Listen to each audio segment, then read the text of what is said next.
চাঁদনির বাবা তাদের উঠোনে থাকা বড় গাছের উপর মেয়ের জন্য শক্ত করে গাছঘর বানানো শুরু করলো। গাছঘর বানানো শেষ হলে চাঁদনি গিয়ে গাছঘরে উঠল। পছন্দ হয়েছে তোর এই গাছঘর মা? হ্যাঁ বাবা, অনেক পছন্দ হয়েছে। দেখো, আমার সাথে কথা বলা পাখিগুলোরও ঘরটা অনেক পছন্দ হয়েছে। ওরাও আমার সাথে এখানে থাকতে চায়। আচ্ছা মা, থাক, তোরা সবাই ওখানে মিলেমিশেই থাক। আমাদের মেয়ে আসলে কি পাখির সাথে কথা বলতে পারে? ছোট রানীকেও দেখতাম সারাদিন পাখিদের সাথে ফিস ফিস করে কি যেন বলতো। আরে না, ও পাখিদের সাথে সারাদিন খেলে, ওদেরকে খাওয়ায়, তাই পাখিগুলো সারাদিন ওর আশেপাশে ঘুরঘুর করে।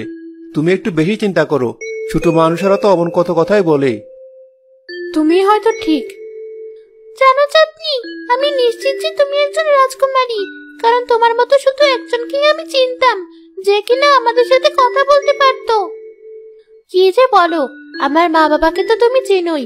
আমি তোমাকে কতবার বলেছি যে আমি সাধারণ গরিব ঘরের এক মেয়ে, আমি কেন রাজকুমারী হতে যাব?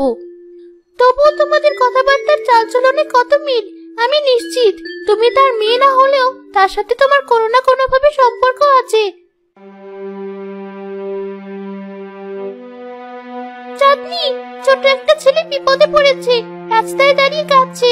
তুমি ওকে সাহায্য করো। কোথায়? ঠিক আছে, আমি এখনই যাচ্ছি। মা, আমি আসছি একটু পর। বেশি দূরে যাস না। বাবা, বোন, কোথায় তোমরা? আমি হারিয়ে গিয়েছি, আমার ভয় করছে, খুব খিদে পেয়েছে আমার। তুমি কি এই ছেলেটার কথাই বলেছিলে? হ্যাঁ, এই ছেলেটাই।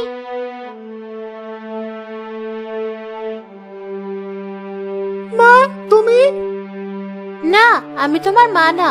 তোমার কান্নার শব্দ শুনে এখানে এসেছিলাম। কি হয়েছে তোমার? আমি হারিয়ে গিয়েছি, আমার বাবা আর বোনের গাড়ি থেকে আলাদা হয়ে গিয়েছি। আচ্ছা, আমি তোমাকে নিয়ে যাচ্ছি ওদের কাছে। পাখি, গিয়ে দেখো তো ওর বাবা আর বোন কোথায় আছে। আমি জানি ওরা কোথায় আছে, তুমি চলো আমার সাথে। চাঁদনি রাজের হাত ধরে রাজার গাড়ির কাছে পৌঁছালো। রাজা তার ছেলেকে ফেরত পেয়ে অনেক খুশি হয়ে চাঁদনিকে কিছু স্বর্ণমুদ্রা উপহার দিতে চাইলেন। না না, আমি উপহার পাওয়ার লোভে আপনার ছেলেকে ফিরিয়ে দেইনি, এটা তো আমার দায়িত্ব। তাহলে আমি তোমার মা বাবার সাথে দেখা করে তাদেরকে ধন্যবাদ জানাতে চাই। আমাকে ওদের কাছে নিয়ে চলো। বাবা, তুমি অযথায় তো সময় নষ্ট করছো কেন এই অচেনা এক গরিব মেয়ের পিছে? তুমি চুপ থাকো লিলি। মানুষ তোমার উপকার করলে তাকে কিভাবে কৃতজ্ঞতা দেখাতে হয় সেটা একটু শেখো আমার থেকে। সে না থাকলে রাজপুত্রকে হয়তো এত তাড়াতাড়ি খুঁজে পেতাম না আমরা, আর সেই সময়ের মধ্যে তার বড় ধরনের কোনো ক্ষতি হয়ে যেতে পারত। আচ্ছা চাঁদনিমা, তুমি নিয়ে চলো আমাকে তোমার বাড়ি। জি, চলুন।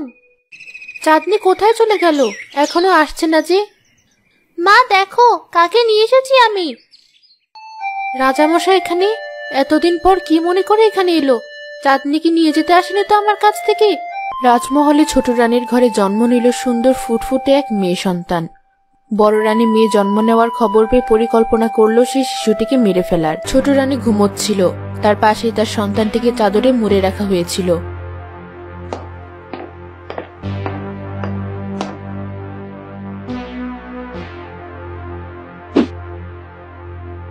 এরপর ছোট রানীর দাসী বেলা সেই ঘরে ঢুকে। ছোট রানী, আপনি ঠিক আছেন? আর রাজকুমারের কি অবস্থা? হ্যাঁ, আমরা দুজনই ঠিক আছি। ভাগ্যিস তুমি বড় রানীর ঘর থেকে সব কথা শুনিয়ে এসে আমাকে বলেছিলে, নয়তো আজ আমি আমার মেয়েটাকে হারাতাম। কিন্তু এভাবে আর রাজকুমারের জীবন ঝুঁকিতে ফেলা যাবে না। এখনই রাজামশাইকে সব খুলে বলতে হবে। রাজামশাইকে এ ব্যাপারে বলে কোনো লাভ হবে না। তিনি বড় রানীকে অন্ধের মতো বিশ্বাস করেন। উল্টো আমার মেয়ের জীবনের ঝুঁকি আরো বাড়বে। কিন্তু ছোট রানী, এভাবেও তো রাজকুমারী নিরাপদ নয়। বড় রানী যদি জেনে ফেলেন রাজকুমারী এখনো বেঁচে আছে, তাহলে তিনি আবার চেষ্টা করবেন তাকে মেরে ফেলার। আমি তো সবসময় ভাবে রাজকুমারীকে বাঁচাতে পারবো না। আমি একটা বুদ্ধি পেয়েছি রাজকুমারীকে বাঁচানোর।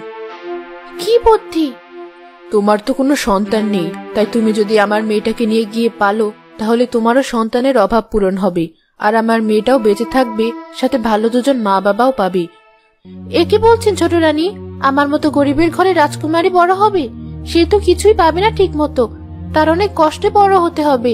আর যদি ওর কোনো ক্ষতি হয়, তাহলে তো আমি নিজেকে কোনোদিন ক্ষমা করতে পারবো না। তুমি বেঁচে থাকতে আমার মেয়ের কোনো ক্ষতি হবে না আমি নিশ্চিত, আর আমার মেয়ে আমার মতোই হবে। যে কিনা কষ্ট করে বেঁচে থাকতে পারে। তাই তুমি কোনো চিন্তা করো না, ও ভালোই থাকবে তোমার কাছে। এই নাও, ওকে কোলে তুলে নাও, আর আজ থেকে ওকে নিজের মেয়ে বলে পরিচয় দিবে সবার কাছে। বেলা রাজামশাইকে দেখে তাড়াতাড়ি মাথা ঘুরিয়ে বড় করে ঘুমটা দিল মাথায়। রাজামশাই পেছন থেকে বেলার সাথে কথা বলতে থাকলেন। আমি আসলে এসেছিলাম আপনাকে ধন্যবাদ জানাতে। আমার ছেলে আজ খেলতে গিয়ে হারিয়ে গিয়েছিল। চাঁদনি ওকে দ্রুত সময়ের মধ্যে খুঁজে আমাদের কাছে না নিয়ে আসলে আমাদের ফিরতে দেরি হয়ে যেত, আর রাস্তায় হয়তো আমাদের ডাকাতের মুখোমুখি হতে হতো। ও আচ্ছা, সমস্যা নেই, আপনাদের ফিরতে দেরি হয়ে যাচ্ছে, আপনারা এখন আসতে পারেন। জি যাব, কিন্তু তার আগে আপনার কাছে একটা অনুরোধ ছিল। আমি চাঁদনিকে আমার সাথে নিয়ে যেতে চাই। না, আপনি আমার মেয়েকে নিয়ে যাবেন কেন? নিয়ে যেতে দেবো না আমি ওকে কোথাও। আরে আমার কথা তো শুনুন আপনি আগে। আপনার মেয়ের নিরাপত্তার দায়িত্ব সম্পূর্ণ আমার। আমার ছেলে এই অল্প সময়ের মধ্যে ওকে অনেক পছন্দ করে ফেলেছে, তাই আমি চাচ্ছি ও কিছুদিন আমাদের সাথে থাকুক। ওকে নিয়ে কয়েকদিন রাজমহলের আশেপাশে বেড়ানো শেষ হলে আমরা আবার ওকে ফেরত দিয়ে যাব। কি হয়েছে বেলা? কে এসেছে আমাদের বাড়িতে? রাজামশাই এসেছেন, তিনি চাঁদনিকে তাদের সাথে কয়েকদিনের জন্য রাজমহলে নিয়ে যেতে চান। ও, এ তো খুব ভালো কথা। আমাদের চাঁদনির অনেক আগে থেকেই শখ রাজমহলে ঘুরতে যাওয়ার। তুই যা রাজামশাইয়ের সাথে, তিনি নিজে তোকে নিয়ে যেতে এসেছেন, তাকে মানা করা ঠিক হবে না। কিন্তু তুমি চিন্তা করো না, চাঁদনি রাজামশাইয়ের কাছে নিরাপদেই থাকবে। সারাদিন গাছে গাছে ঘোরার চেয়ে আর গাছ গড়ে বসে থাকার থেকে ওখানে যাওয়াই ভালো। এই গাছ ঘরে মানুষও থাকে, তাও আবার এত বড় এক মেয়ে। আমাদের পাহারাদার কুকুরগুলো তো এর চেয়ে বড় ঘরে থাকে। অনেক হয়েছে মজা লিলি। চাঁদনি, তুমি চলো আমাদের সাথে। রাজামশাই তার গাড়িতে করে চাঁদনিকে নিয়ে রাজপ্রাসাদের দিকে রওনা হলেন।